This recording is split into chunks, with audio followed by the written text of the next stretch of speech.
The elders had given Arike one rule for the hour after midnight. When the village fire dies, keep your mouth closed. She stood beside the fire pit anyway, listening as the last ember cracked, shrank, and went black. For a breath, nothing moved. Then the forest behind her filled with mist so thick it erased the path between the huts and the trees. Arike should have stepped back toward the houses. She did not. A single golden spark lifted above the dead ashes, hanging where heat should have ended. It pulsed once, small as a firefly, bright as a warning. Arike watched it and touched her throat. The old voices returned in fragments. No song after the fire. No sound when the ash is cold. No pride before the dark listens. She opened her mouth. The first note came soft, but it crossed the clearing and slipped under every door.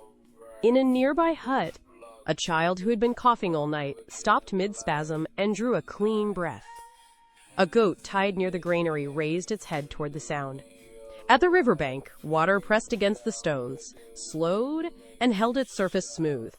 Arike sang higher. Leaves stopped scraping. Insects went silent. Even the smoke over the pit bent toward her mouth. Then the golden spark blinked. The mist thickened behind her. The path home vanished. Arike kept singing, and the dark listened back. From the place where the path had vanished, Alokun stepped between the Iroko trunks and lowered one long finger into the dead ash. The ash hissed as if water had touched it. Arike stopped singing at once. The silence did not return cleanly. It came packed with pressure, pushing against her teeth and tongue. Alokun said, "Your voice heals a village. I can make it heal the world." Arike stepped back, but the ground behind her softened into black mud.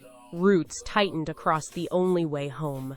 Alokun lifted a mirror made of dark water, and the surface opened like an eye. In it, Arike saw crowds crush against barriers, mouths wide around her name. She saw hospitals stop their alarms when her song entered the wards. She saw strangers drop to their knees beside glowing screens as fever broke and pain released its grip. Then the vision shifted away from warning signs and flooded again with gold. Alokun set a small calabash before her. A slit opened in its lid, waiting. "One song," Alokun said. "Give me one song, and the world will praise you forever." Arike bent over the calabash. She sang one clear line into the opening. The lid snapped shut hard enough to crack the air. The forest went empty. Arike tried to scream. Nothing moved except breath scraping her throat. Inside her skull, the stolen song kept playing, flawless and trapped. At sunrise, every phone in the village lit by itself. A midnight video spread across the world. Hospitals played it.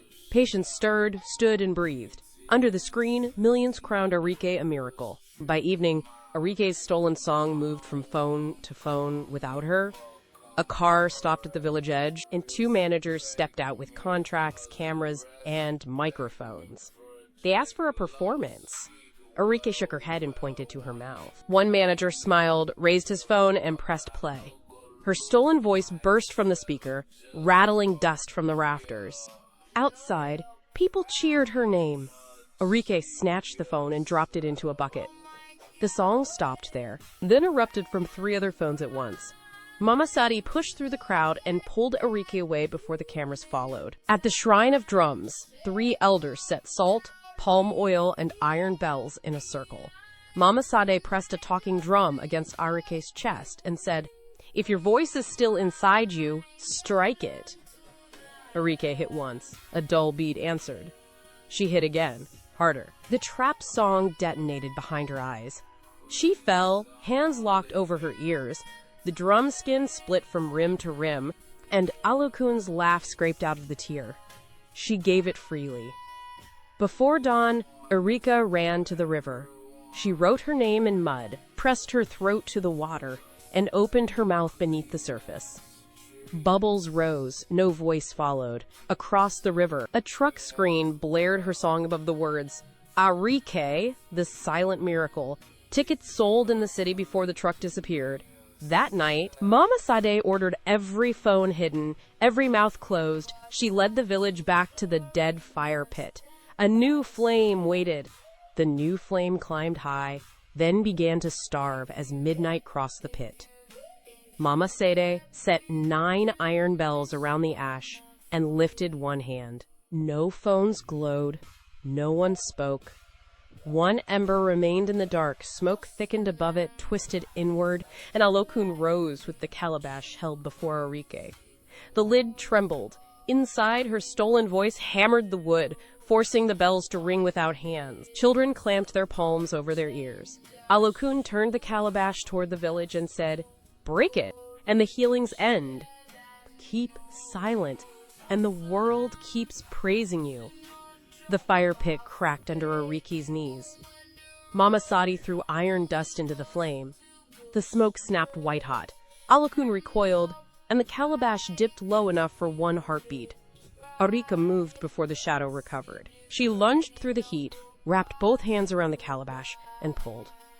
The wood seared her palms. The stolen song slammed against her skull, trying to drag her down. She staggered, caught the stone rim with one foot, and raised the calabash over the flat black rock. Across the world, dark screens flashed alive, hospital corridors froze, stadium crowds stopped mid-chant. Millions watched Arike's hands shake above the stone. She looked once at Mama Sade. Mama Sade nodded. Arike brought the calabash down. It shattered. Gold light burst through the trees. For 1 second, sound tore free from Arike's mouth as a single raw note. It healed no wound. It answered no prayer. It struck Alokun backward into the forest. Then Alokun opened its mouth and swallowed it. The fire pit went black. The bells stopped first, then the trees, then the village. Arike stayed on her knees with ash under her palms and opened her mouth. Nothing crossed her teeth.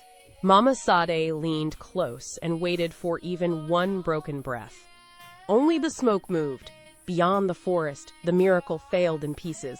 In Lagos, a hospital speaker clicked and gave out static. A nurse struck the side of it twice, but no chorus returned. In Accra, a crowd around a phone refreshed the video until the screen showed only a blank loading circle. In London, a fever ward waited through the next minute, and the beds stayed ordinary, bound to medicine, water, and hands. At the village gate, people lifted hidden phones from baskets. Every copy of Arike's song opened without sound. The comments kept climbing for a while, prayers piling under a silence that answered no one. Then the streams died, one by one. Arike pressed both hands to her throat. Beneath bone, the stolen song still circled, perfect and unreachable. Outside, she had no word left to push into the air. Mama Sade took her wrists, turned her palms outward, and shaped the first warning sign. By the next moonless night, children gathered near the fire pit, stopping before the final ember. Arike stood beside Mama Sade and taught them with sharp, clear motions. Do not sing when the fire dies. Do not trade what was born with you. If a gift glows gold in the dark, step back before it learns your name.